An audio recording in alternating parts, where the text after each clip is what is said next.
Ya. Bien, compañeros, es un gusto que nos veamos nuevamente el día de hoy. Vamos a, vamos a ver una de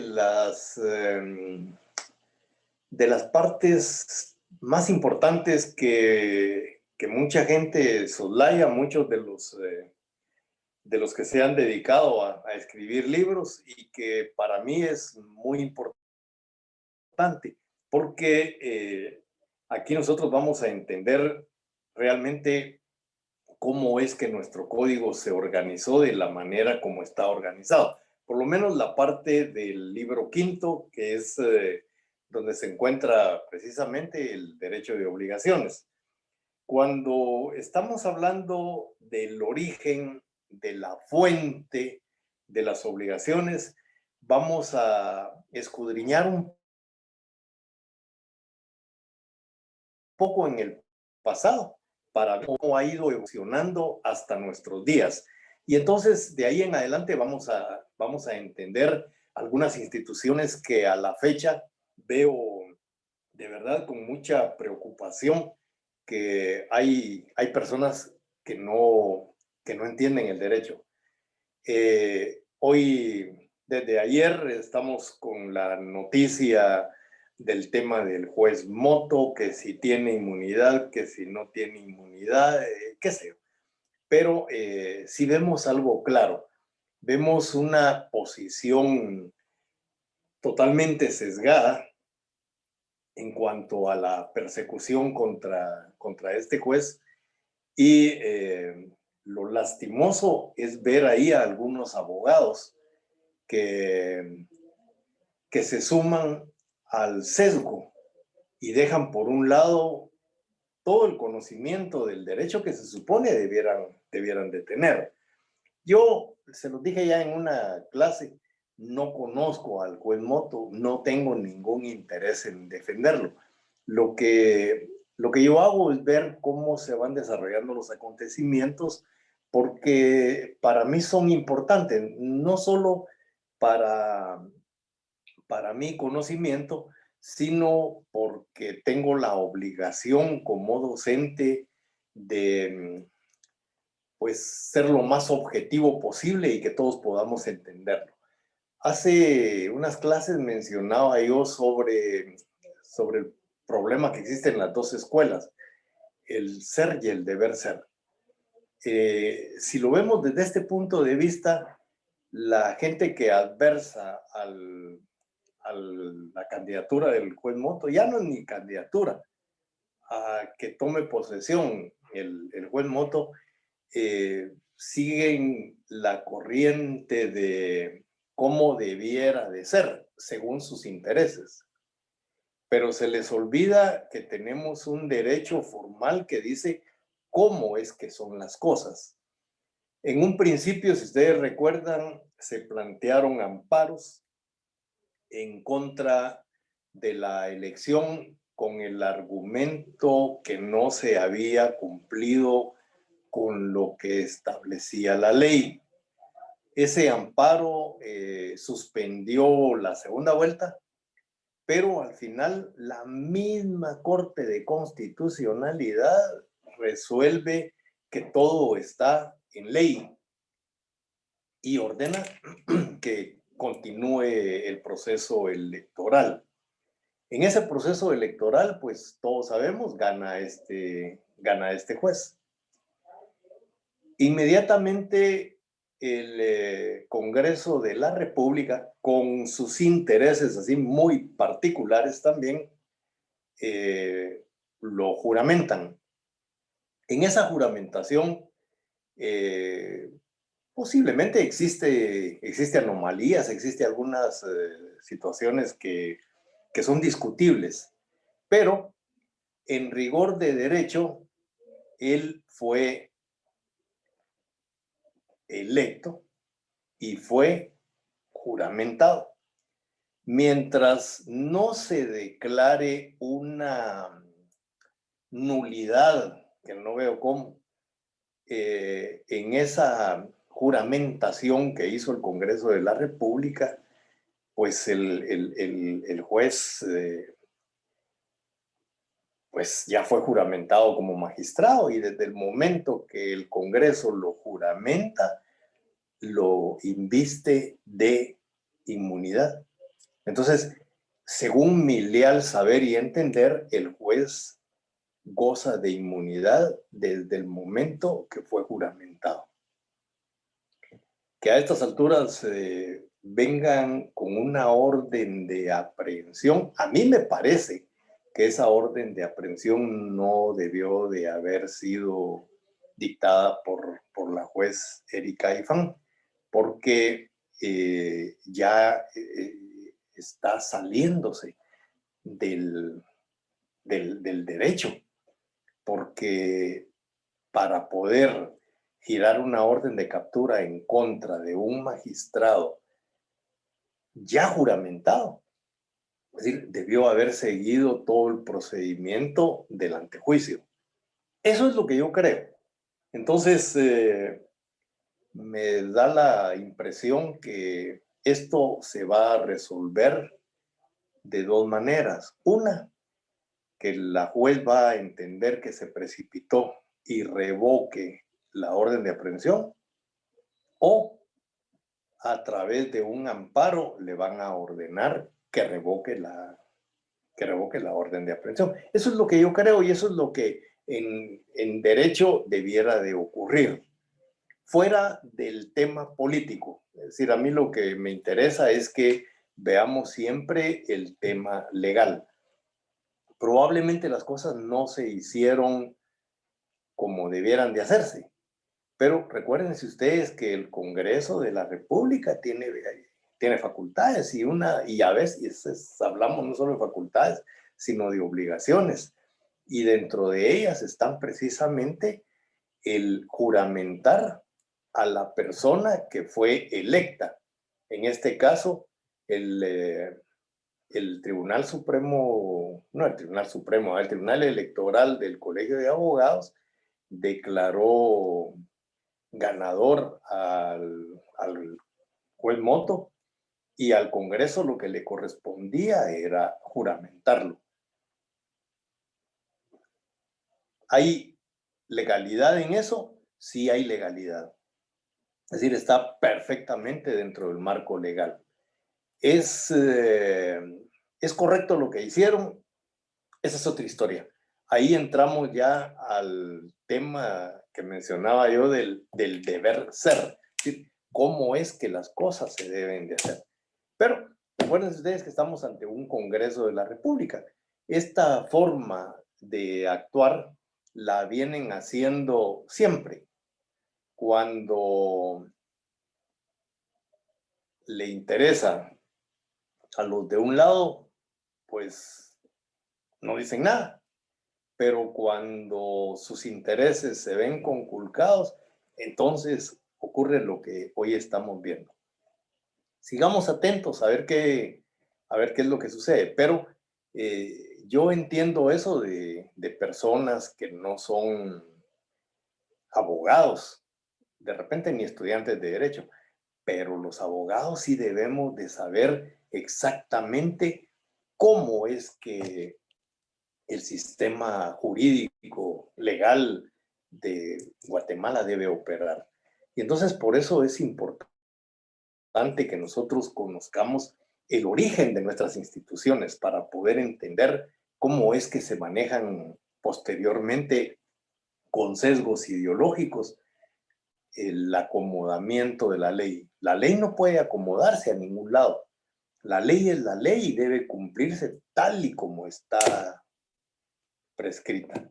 Pero bueno, veamos entonces cómo es que se originan las obligaciones, cómo es que llegan a nuestro Código Civil actual.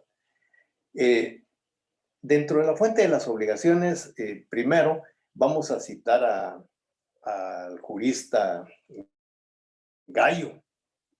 Gallo es uno de los juristas más famosos de la historia del derecho sin que se le conozca. Y digo sin que se le conozca porque hasta el día de hoy no se sabe quién era Gallo. Es decir, se han encontrado algunos de los libros hechos por él, pero, pero no se sabía hasta, bueno, realmente no se sabe quién era Gallo. Se habla de que él era profesor, era un profesor de derecho, que era un jurista romano. Eh, Hay algunas obras de él. La más importante probablemente son las instituciones en donde se encuentra plasmado realmente todo el fundamento legal de Roma, es decir, todo el derecho se encuentra ahí, en ese libro de Gallo. Las instituciones fueron descubiertas ya por 1800 algo. Hay un, ¿qué diríamos? Un cura, un sacerdote católico, San Gregorio. A él le fue encomendada la traducción del hebreo y el griego al latín de la Biblia. Él hace esa traducción, la que se conoce como la Vulgata, que es la Biblia oficial que durante mucho tiempo prevaleció en la Iglesia Católica. Pero no solo en la Iglesia Católica, sino en las iglesias históricas, en la Iglesia Católica, la Ortodoxa, la Anglicana, eh, la, la Biblia esa era la Biblia oficial. Y eso desde el Concilio de Trento. Pero en uno de los manuscritos que hace San Jerónimo, les digo, ya en los albores del siglo XIX, se descubre que debajo de esos escritos hay algo. Y entonces comienzan a limpiarlo y, oh sorpresa, ahí encuentran las instituciones de Gallo. Entonces está plasmado, como les decía, todo lo que es ese fundamento del derecho romano con respecto a las obligaciones. Gallo decía que las fuentes de las obligaciones eran el delito, el contrato y otras varias fuentes. Cuando hablamos del delito, ustedes en historia del derecho y en derecho penal recuerdan que después de cometido un hecho delictivo venía la consecuencia, y la consecuencia era la reparación. Entonces, el delito es una causa de las obligaciones, porque la persona que transgrede la ley, la persona que comete un delito, tiene que resarcir a la víctima, tiene la obligación de pagar por los daños que ha causado. Entonces, el delito genera obligaciones, decía Gallo, y así es. Pero también el contrato.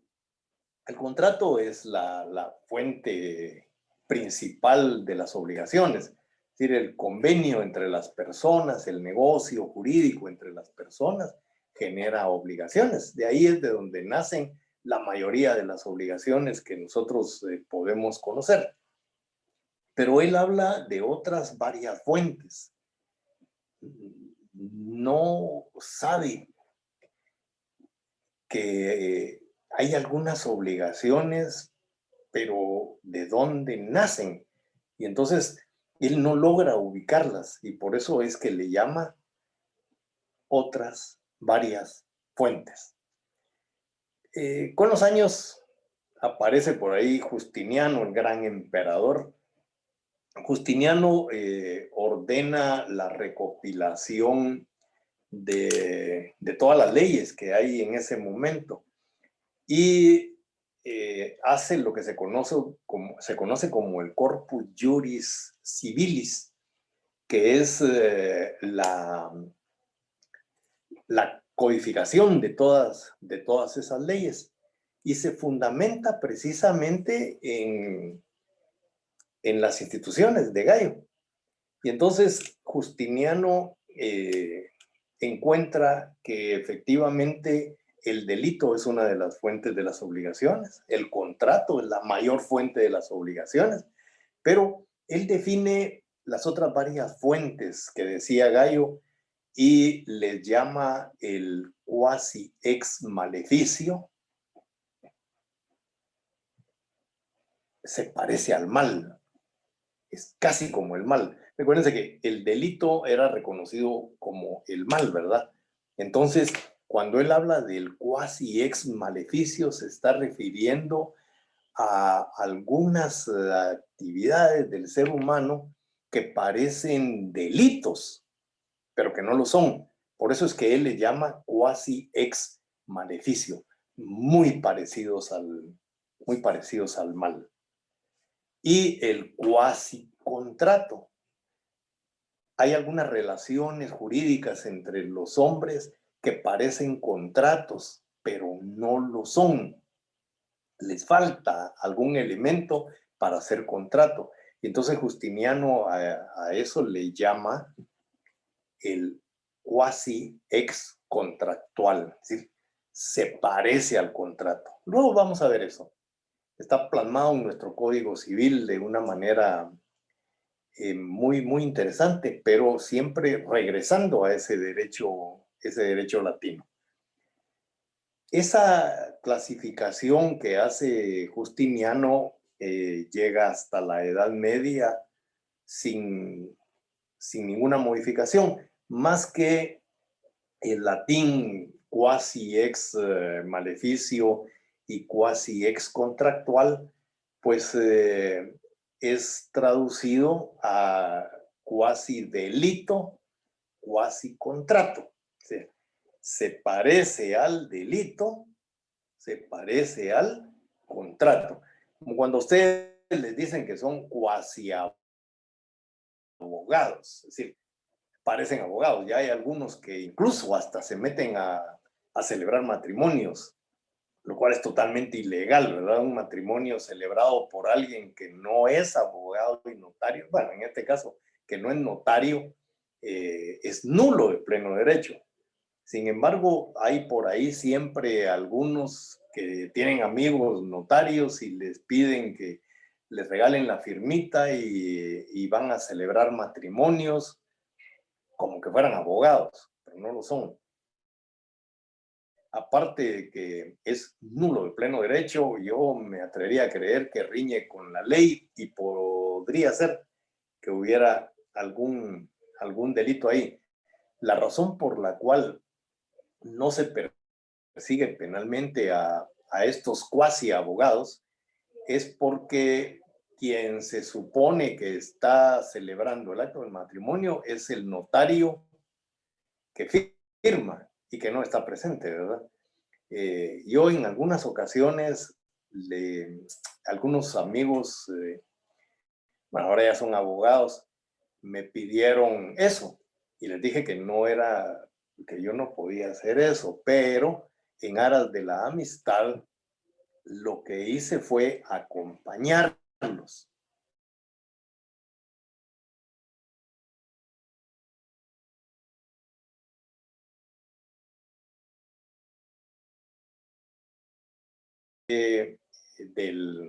Del speech en la parte de la oratoria, de hablar y decir lo que es el matrimonio, y etcétera, etcétera, toda esa parte, pero siempre me cuidé de ser yo el que declarara a las personas que se estaban casando como marido y mujer. Entonces yo estuve presente siempre en esos matrimonios, pero dándole la oportunidad a que este alumno se luciera ante su familia originalmente, por eso que lo hacen, ¿verdad? Pero un cuasi abogado no es un abogado, un cuasi delito no es un delito, un cuasi contrato no es un contrato, pero se parece. Entonces, en la Edad Media, pues queda siempre como fuente de las obligaciones, el delito, el contrato, el cuasi delito, el cuasi contrato. Así llegamos a lo que se conoce posteriormente como el Código de Napoleón. También se le conoce como el Código Civil de los franceses. Estamos hablando ya saliendo de la Edad Media, ¿verdad? Entrando ya a una edad moderna. En el Código Napoleón, no es que Napoleón haya hecho el código. Napoleón, al igual que Justiniano, lo que hizo fue mandar a codificar todas las leyes que estaban dispersas y entonces las reúne en una sola, que también se conoce como el Código Civil de los franceses. Ahí están todas las leyes civiles codificadas y esa codificación pues es una orden de Napoleón y entonces a él se le atribuye esa codificación, por eso se le conoce como el Código de Napoleón. Ahí sigue la misma tendencia que es el delito, el contrato, el cuasi delito, el cuasi contrato, con el agregado de la ley. Ahí ya se propone que la ley también es una fuente de las obligaciones. Hoy en día nosotros vemos que de la ley surgen un montón de obligaciones. Por ejemplo, el pago de las pensiones alimenticias, ¿de dónde surgen? No surge de la voluntad de las partes. El alimentista pide que se le dé el alimento y a quien le corresponde alimentarlo generalmente no le quiere pasar ni un centavo. Entonces ahí nosotros vemos cómo las mujeres generalmente tienen que ir a parar a los juzgados a demandar al papá del hijo o al marido para que le paguen los alimentos. Y es mediante una sentencia emitida por juez competente, en este caso un juez de familia, que se le ordena que pague los alimentos. Entonces ahí estamos viendo cómo de la ley surge una obligación. Pero este es solo un ejemplo. Hay un montón de leyes que nos obligan a cumplir obligaciones. Ahí tenemos el tema de las tributaciones, por ejemplo. Es decir, todos los súbditos debemos de tributar, debemos de pagar impuestos. Y no es que querramos hacerlo, máxime cuando vemos a dónde van a parar nuestros impuestos. Vemos que pagamos impuestos por carreteras, la gasolina está cargada de impuestos y uno de esos impuestos es precisamente para tener carreteras. Y vamos al interior de la República, todas las carreteras están hechas pedazos, ¿verdad? Entonces se pregunta uno, ¿a dónde van a parar nuestros impuestos? Y así de repente en Antigua Guatemala encuentran un montón de maletas con dinero y entonces vemos, ahí están nuestros impuestos, ¿verdad? Porque ahí es a donde van a parar a los bolsillos de los gobernantes y de los funcionarios públicos de alto nivel, diputados, etcétera, etcétera, ¿verdad? Entonces, no dan ganas de pagar los impuestos, pero es una obligación, es decir, la ley nos obliga y no es que querramos o no querramos, es decir, debemos hacerlo. Y si no, de ahí vienen las consecuencias de la omisión del pago de impuestos. Entonces, la ley también es una fuente de las obligaciones. Posteriormente encontramos ahí a Marcel Planiol. Marcel Planiol pertenece a una escuela que se conoce como la escuela contractualista, la escuela del contrato. En esa escuela, ustedes se recuerdan, eso lo estudiaron ya. Encontramos a Hobbes, encontramos a John Locke, encontramos a Juan Jacobo Rousseau, que son de los fundadores de esa escuela. Ellos sostienen que todo gira alrededor del contrato.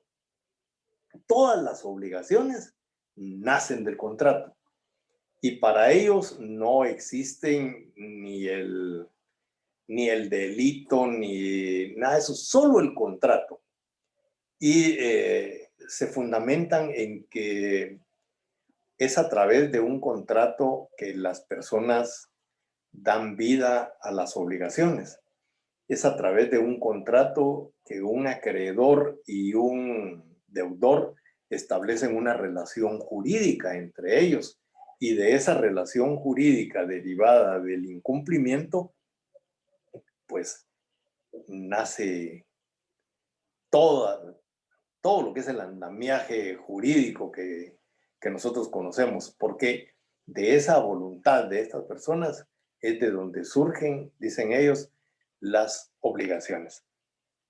Siempre me tomo el tiempo para decirles, hay una obra maestra de Juan Jacobo Rousseau que se llama El contrato social. Deben de leerlo, señores. Lamentablemente, cada vez leemos menos.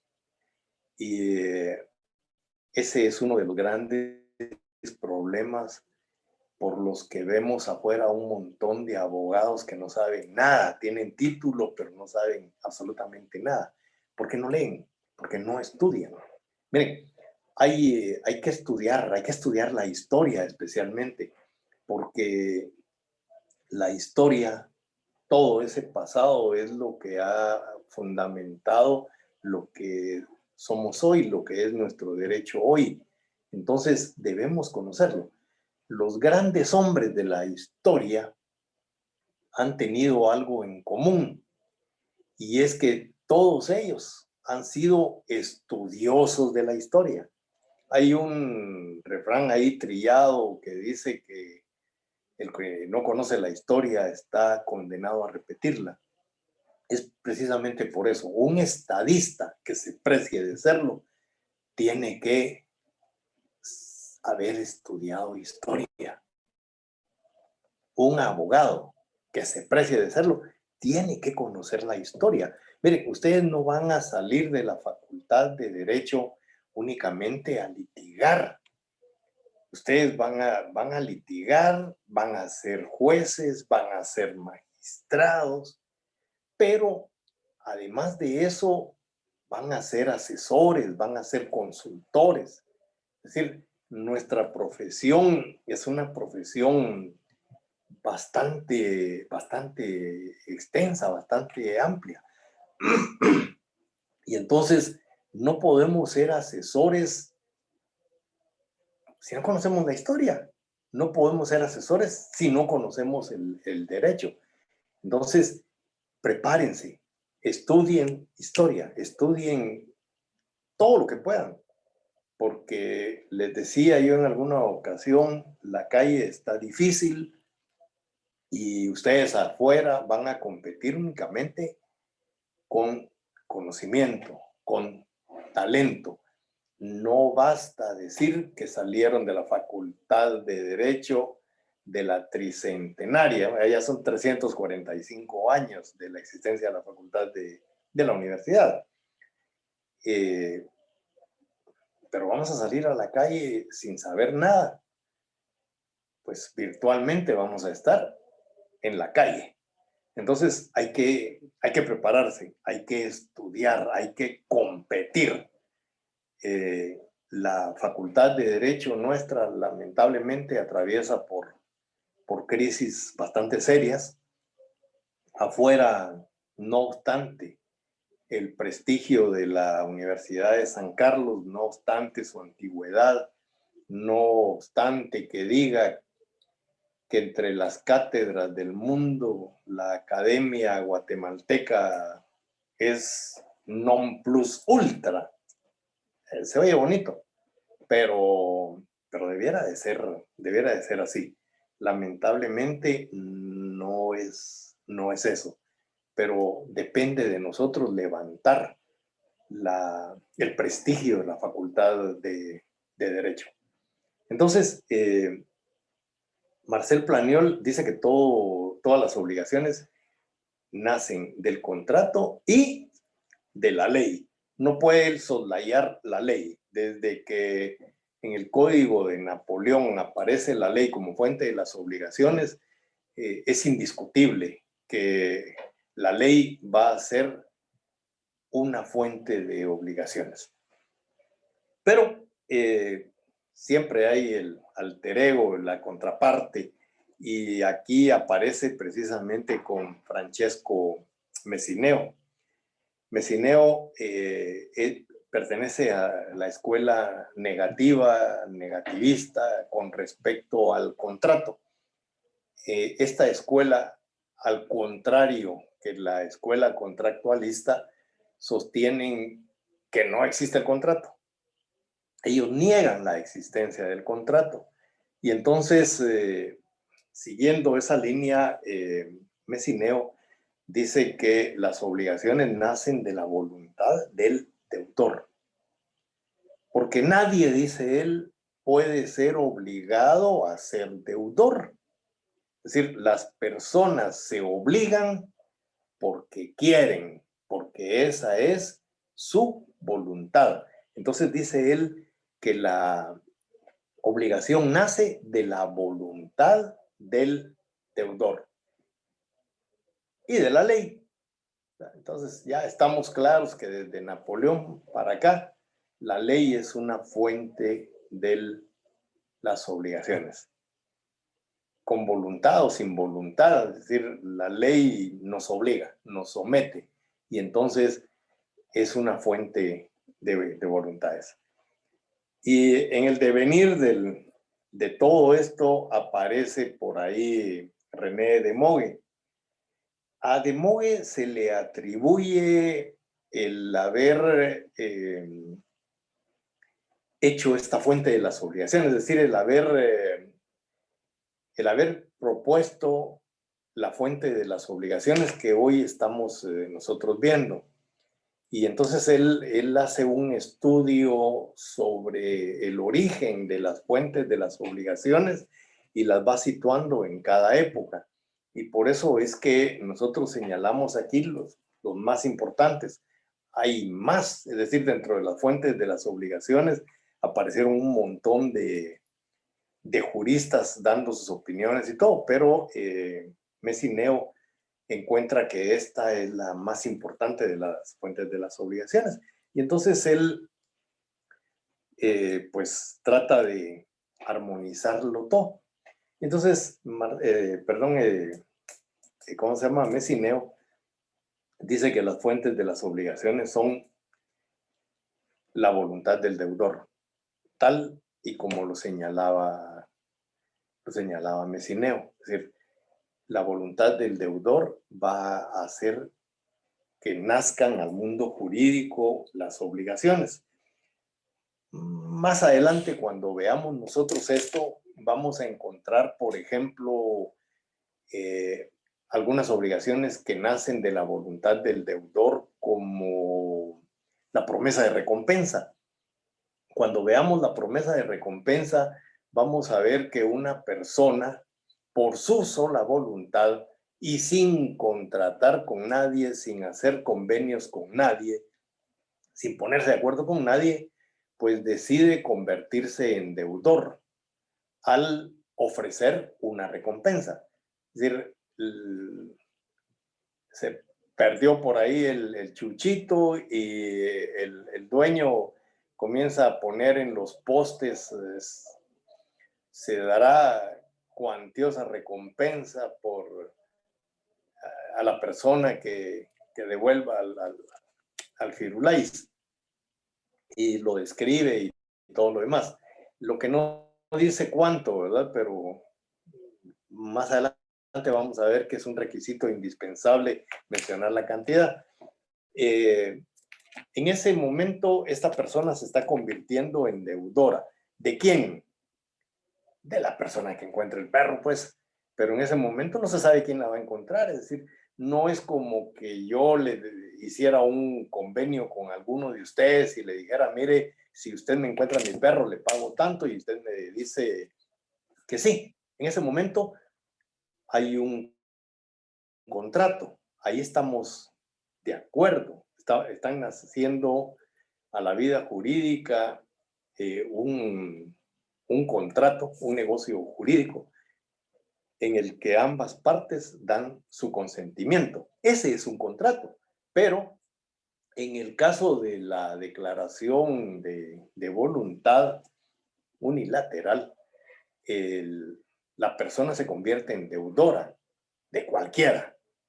Entonces, eso es lo que de Mogue y todos los demás juristas, como lo vamos a ver más adelante, hablan precisamente sobre la voluntad del deudor.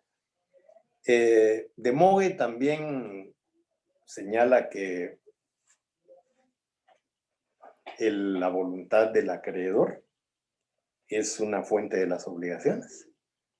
Vamos a ver también algunas instituciones en las que una persona, por su sola voluntad, se convierte en acreedora de otra, sin que la otra haya dado su consentimiento.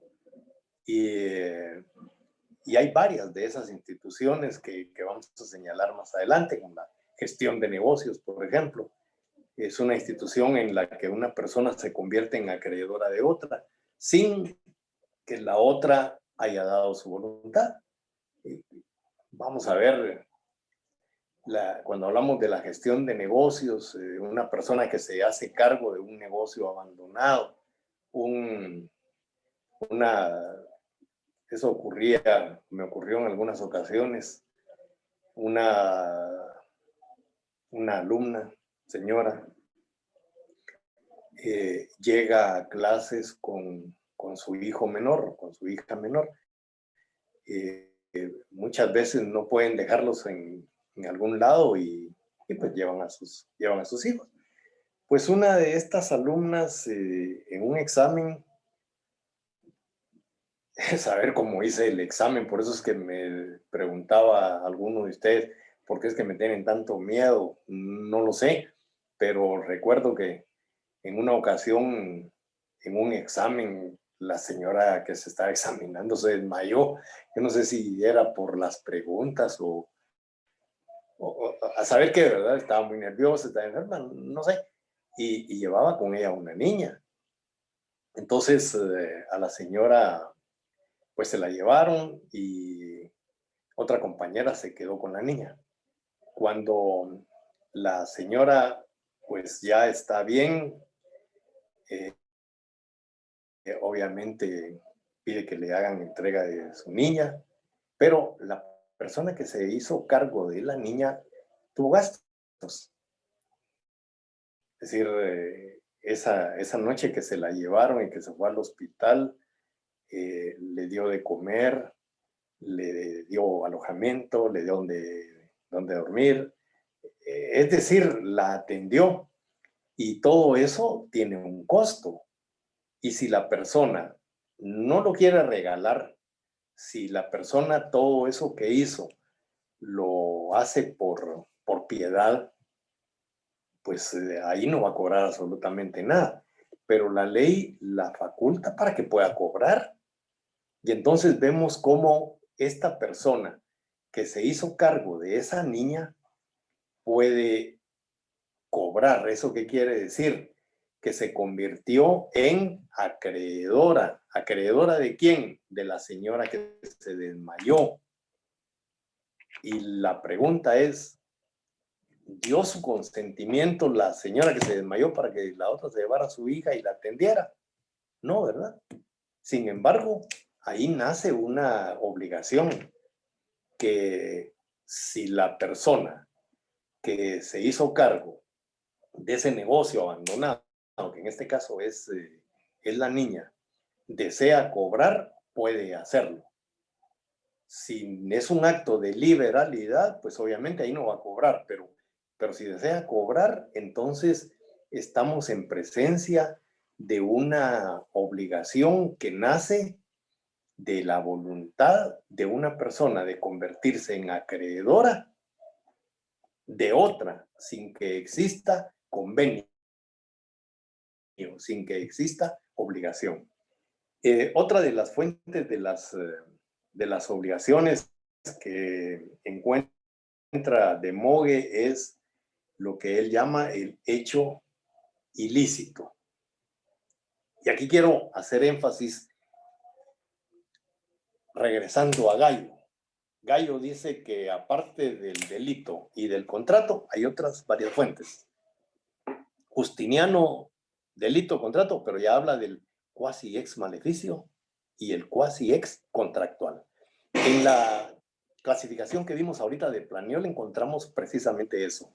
Voy a comenzar con el hecho ilícito. Cuando estamos hablando del hecho ilícito, cuando estamos hablando de los ilícitos civiles, estamos hablando de hechos que parecen delitos, pero no lo son. Parecen delitos, pero les falta elementos para que esto constituya realmente un delito. Entonces, cuando nosotros vemos algunas actuaciones del ser humano, vemos algunos actos muy parecidos a un delito, pero que les falta algún elemento. Yo siempre pongo este ejemplo. Digo, una persona que llega ante ustedes con una cadena gruesa, dorada, brillante, y les dice, mire, le vendo esta cadena, quiero 500 quetzales por ella. Entonces, lo primero es que uno se sorprende que una cadena de oro cueste 500 quetzales. Y entonces, lo primero que piensa uno, esta es robada. Desde el momento que uno piensa que es robada, ya no debiera hacer negocio con esta persona. Pero no, hay unos que se enfrascan ahí en la negociación y la miran y todavía le dice el tipo, mire, la cadena está entera, no está rota. No está rota quiere decir no se la pasaron arrancando a nadie, ¿verdad? Y entonces, y el tipo la mira y todo lo demás, al fin le dice, bueno, mire, usted le doy 300 quetzales. No, hombre, deme 500. No, 300 es lo más que le doy. Bueno, está bien, pues, le da los 300, se lleva la cadena, ya ni se la quita, ¿verdad? Ya cae, nota como de chucho, ¿verdad? Dorada, brillante, reluciente, se acuesta a dormir con ella y al día siguiente amanece con el pescuezo verde. Entonces se da cuenta que ha sido engañado. Y entonces la pregunta es, ¿cuál es el delito? ¿Cuál es el delito? Algunos dirán estafa. Bueno, parece estafa, pero digo parece. ¿Por qué no es estafa? Porque la persona que ofreció la cadena jamás dijo que era una cadena de oro. Fíjense lo que dijo. Vendo esta cadena, no está rota, hace toda una serie de cosas para que el otro crea que es de oro. El que piensa que la cadena es de oro es el comprador. El vendedor jamás mencionó que se tratara de una cadena de oro. Si le hubiera dicho, mire, le vendo esta cadena de oro, entonces ahí sí hay estafa. Pero en este caso nunca mencionó el tema de que fuera de oro. Y entonces, si vemos, parece un delito, pero no es un delito. Casos como este está plagado el Ministerio Público de casos que debió de haber ya desestimado. Sin embargo, se llena de expedientes persiguiendo a algunos actos que no constituyen delito, gastando tiempo, gastando dinero de los contribuyentes para que posteriormente un juez se las vote. Un abogado que conoce el derecho civil y que litiga en lo penal va a poder encontrar fácilmente que el acto por el cual están sindicando a su cliente no es un delito, es un cuasi delito, es decir, sale de lo que es el derecho penal y entra a lo que es el derecho civil. Y entonces ahí vienen después todas las acciones, las faltas de mérito, ¿cómo se llama? La cuestión prejudicial. Es decir, todas las medidas que van a liberar al cliente por un fiscal que no entiende lo que es el delito y lo que es el cuasidelito. Entonces, el cuasidelito, en el caso del hecho ilícito al cual se refiere de Mogue, es precisamente eso, un cuasidelito. Y en el tema de la voluntad del deudor, en el tema de la voluntad del acreedor, vemos cómo no existe convenio, sino que solamente es la voluntad unilateral de una de las partes en convertirse en deudor o convertirse en acreedor, pero no hay convenio, no hay negocio entre ellos. Entonces, eso es lo que Justiniano llamaba el cuasi ex contractual, es cuasi contrato. Parece contrato, pero no lo es. Para que haya contrato tiene que haber acuerdo de voluntades, es decir, tiene que haber dos o más voluntades que se ponen de acuerdo, que convergen en algo. Entonces, aquí no existe ese acuerdo de voluntades, no hay consentimiento de ambas partes, solo es la voluntad de uno de ellos. Por lo tanto, eso no es contrato, pero parece un contrato. Luego, pues, lo que tenía que ser, la ley y el contrato. Esa es la clasificación que hace René de Mogue. Y esa clasificación es precisamente la que llega a nuestro Código Civil. ¿Cómo está integrado nuestro Código Civil? Yo uso mi chivo porque ya desde donde estoy hasta la pantalla me cuesta un poco leer. Entonces, el Código Civil, ¿cómo está clasificado? Primero, vamos a ver que el contrato es la fuente principal de todas las obligaciones. El contrato es el segundo curso que vamos a ver en este año, en Derecho de, en Contratos, Derecho Civil 4. Pero del libro quinto vamos a encontrar primero los hechos ilícitos. Es decir, la próxima clase comienza precisamente con los hechos ilícitos. El contrato lo dejamos, como dije, para el segundo semestre. Luego de los hechos ilícitos, que son los cuasidelitos, los hechos ilícitos, cuasidelitos. Luego vamos a encontrar los hechos lícitos sin convenio o cuasicontratos, como se conocían. Y dentro de ellos, pues vamos a encontrar el enriquecimiento sin causa, la gestión de negocios, la declaración unilateral de voluntad. Y en la declaración unilateral de voluntad vamos a ver la promesa de recompensa, vamos a ver otras instituciones que se las dejo ahí como sorpresa para el momento en el que nos toque estudiarlo. Los hechos ilícitos y una parte de los hechos lícitos sin convenio es lo que incluye el primer examen parcial.